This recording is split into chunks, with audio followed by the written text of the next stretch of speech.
Hi, everybody. I'm Brittany Lewis, a breaking news reporter here at Forbes. Joining me now is Melissa DeRosa, Democratic strategist and former secretary under New York Governor Andrew Cuomo. Melissa, thank you so much for joining me. Thanks so much for having me, Brittany. I want to timestamp where we are right now. It's about noon, the day after Election Day, and in probably the biggest modern political comeback, Donald Trump won the presidency after his 2020 loss. What's your reaction?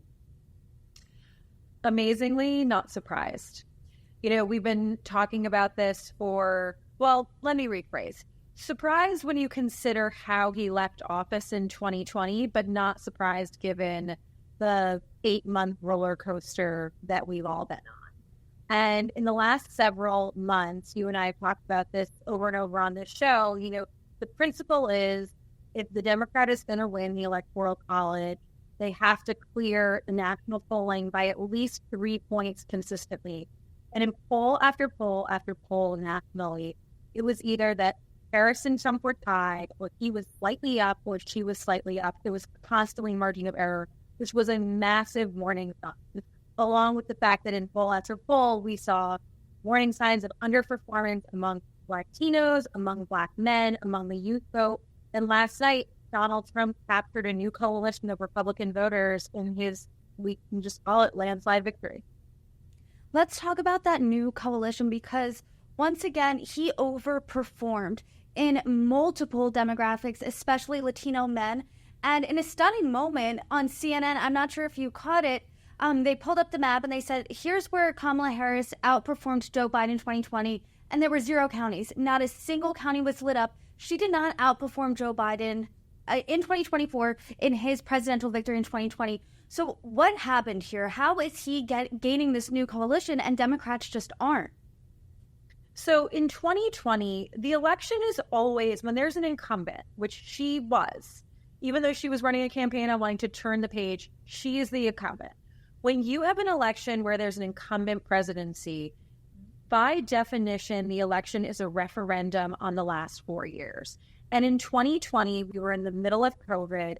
The economy was decimated. We were dealing with so much social unrest coming off the murder of George Floyd and the protests that had occurred over the summer. A lot of pent-up anger. There's no two ways about it. Trump, botched the COVID response. And in 2020, people were exhausted from the chaos. They were exhausted from his Twitter feed, and they wanted to move on. Fast forward 4 years, people sort of have a memory hole when they block out that COVID period, and they say to themselves, I was better off. Economically, I was better off. Geopolitically, we were not at war in Israel. We were not at war with Russia. Things were more seemingly calm for me and my.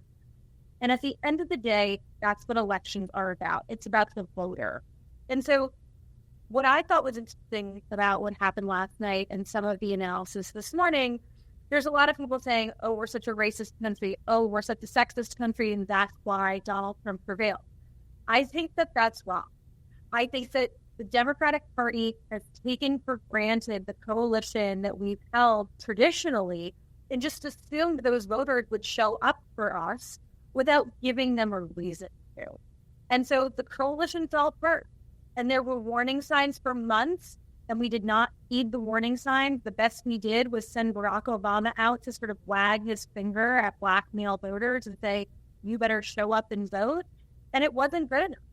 And so I think the Democratic Party has a lot of soul searching to do today, tomorrow, in the months ahead on how we got here and how we reclaim the party of who we are, which is working men and women, minorities, the underserved class, and we regain that and stop being the sort of elitists that are talking to ourselves. I think that's a really important point because he's winning the popular vote as well. Republicans have taken the Senate.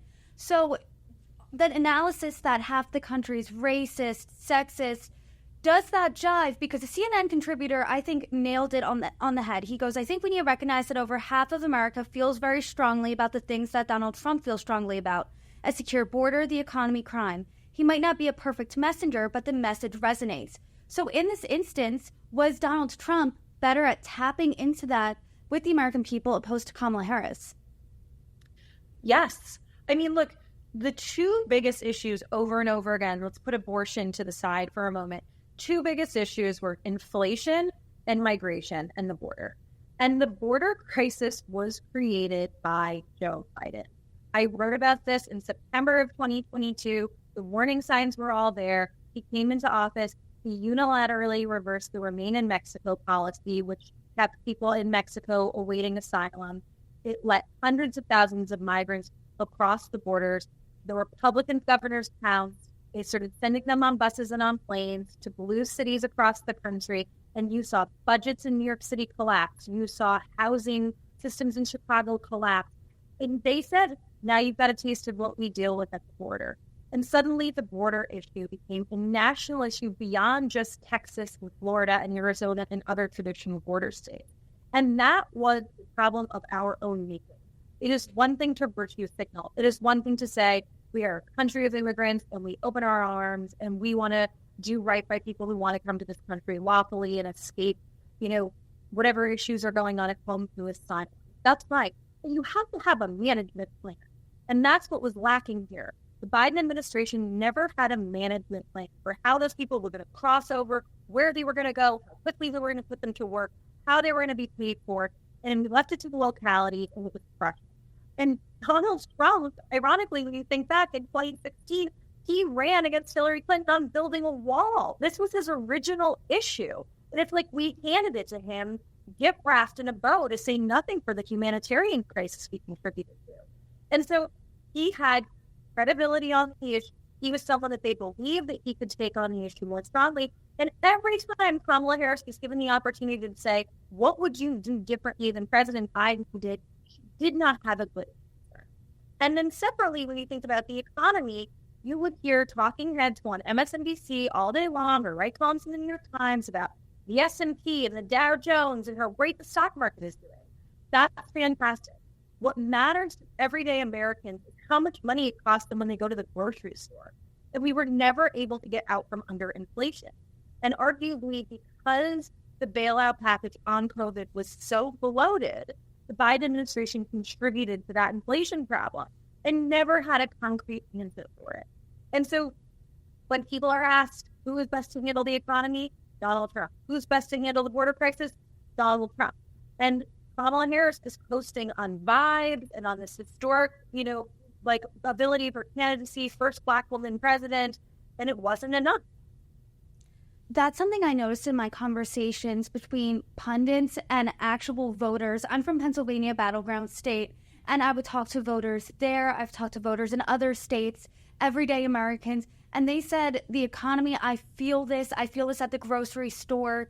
One podcast I was listening to, a voter said, potato chips now are a luxury. They're so expensive, a bag of them.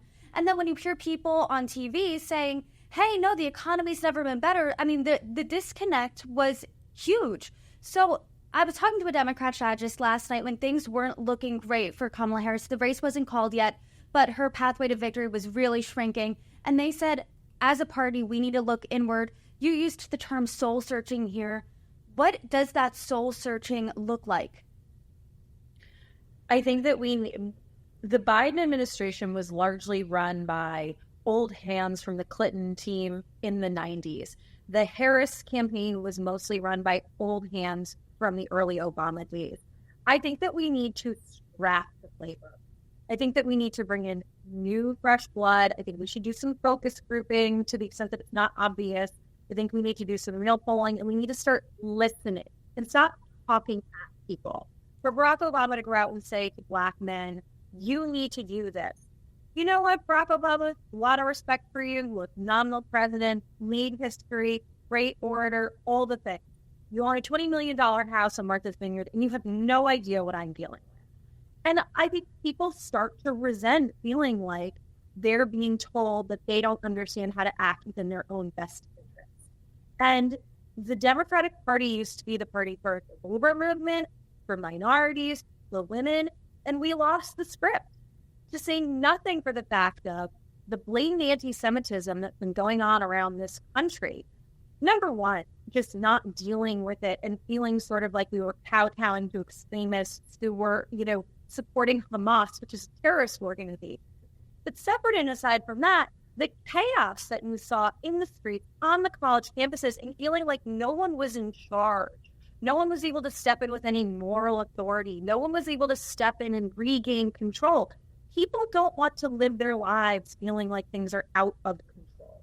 And so I think that there are a number of different things that we need to think about. But to the extent that the elitists in the party wake up every morning and watch Morning Joe and sit with MSNBC on in the background and read the New York Times editorial opinion section, it is time to broaden your horizon, because it's not reflective of the real world in any way, shape, or form. And that should be the biggest takeaway that comes away from last night. And I know that when people are concerned about the economy, people are concerned about, hey, how can I put food on the table to pay for my kids, to pay for myself? How can I keep this roof over my head? They're not thinking about those other issues, and the other issues really take a back seat. Do you think in this election particularly, Democrats took minorities and different demographics as a monolith, took them for granted a little bit? 100%. We just assumed that they would be there for us. And at the end of the day, they weren't. I mean, Donald Trump won with Hispanic men. You saw the Black vote go more for Donald Trump than previously has gone for any other Democratic presidential candidate.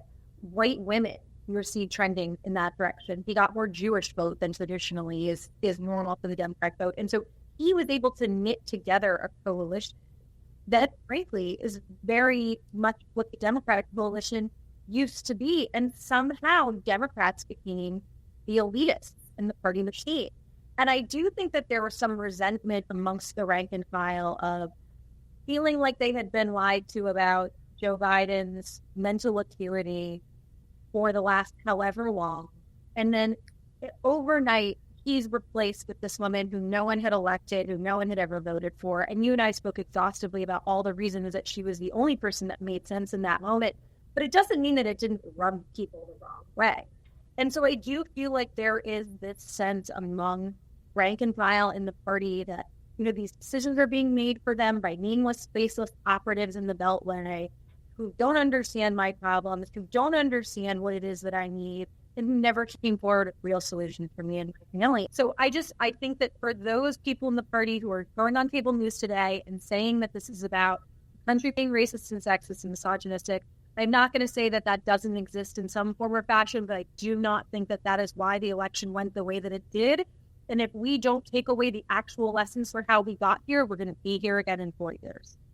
I think that's a really interesting point, because in 2016, when I talked to Democrats after Hillary Clinton's loss, there was this profound sense of sadness in the party. Today, the day after Donald Trump won in 2024, it feels different. It feels like there's a shift where there's more anger, there's more finger pointing, and there's this sense of, hey, we need a wake-up call. There needs to be a shakeup in the Democratic Party.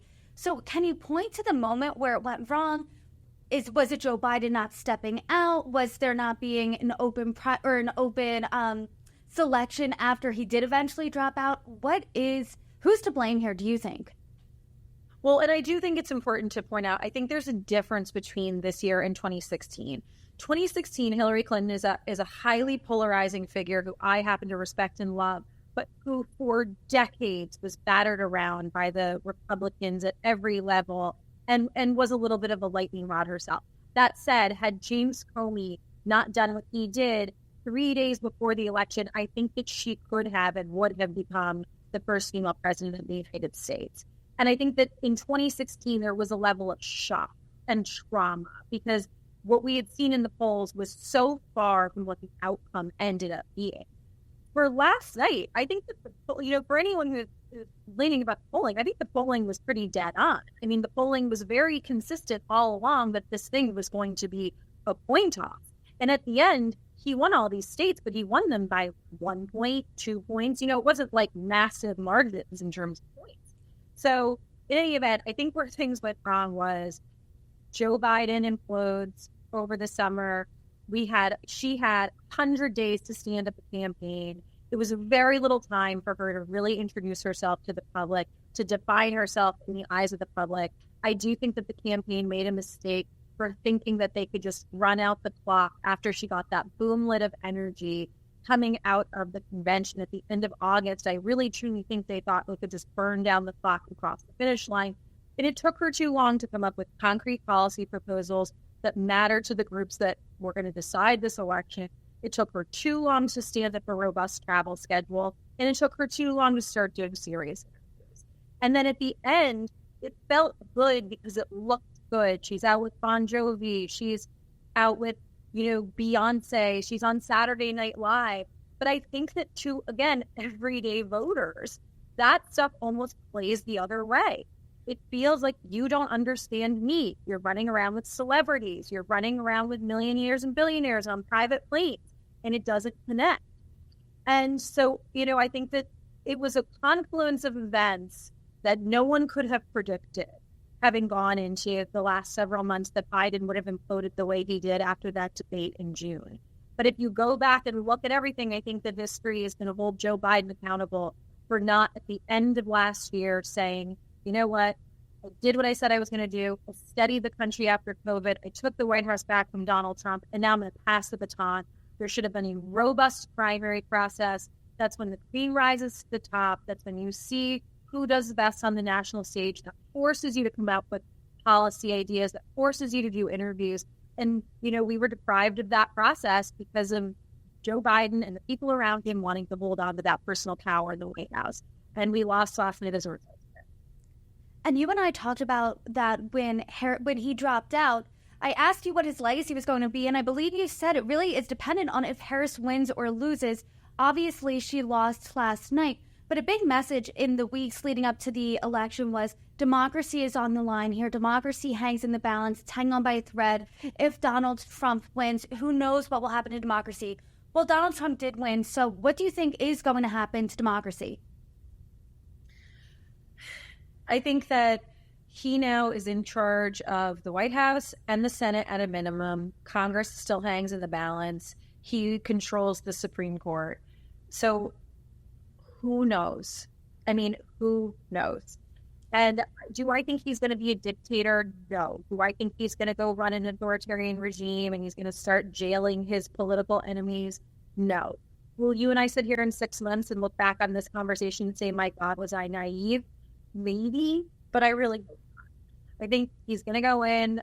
I think he's going to try to roll back regulations. I think he's going to try to cut taxes. I think he's going to try to impose tariffs. I think he's going to try to bring an end to some of these wars abroad and do some of the things he spoke about. And I think he thinks now that he's going to be in the White House, he doesn't face prison time.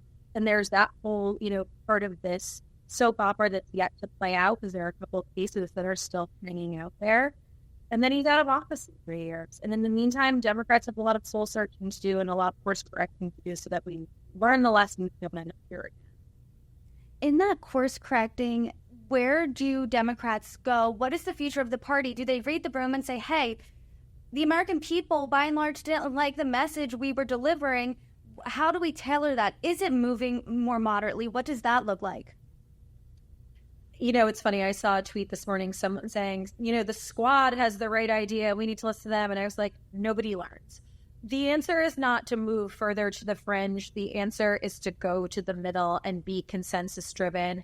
And I think more than anything else, it is about listening. I think we need to do a listening tour and we need to hear from the people whose votes we take for granted. What is it that is hurting you and your family? What do you want to hear? What do you want to see? What do you think America needs to look like? Because I feel like in the last several months, we kept going back to the old playbook. Class warfare, $50,000 free money for first-time home buyers. These things don't work. And I think people don't believe in them.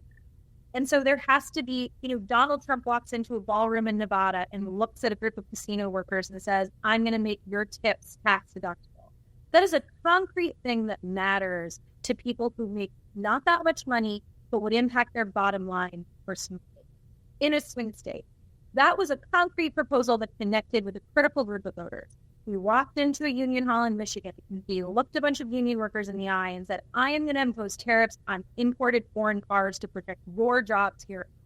That matters to those people. Those are the kinds of things we want to do.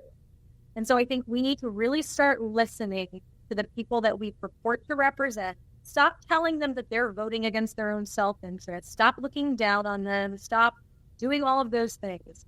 And then in the next couple of years, come back with real policy platforms that are attainable and start to get stuff done and fix this problem. Because again, when I started, last night was a landslide. and we've got to think long for it.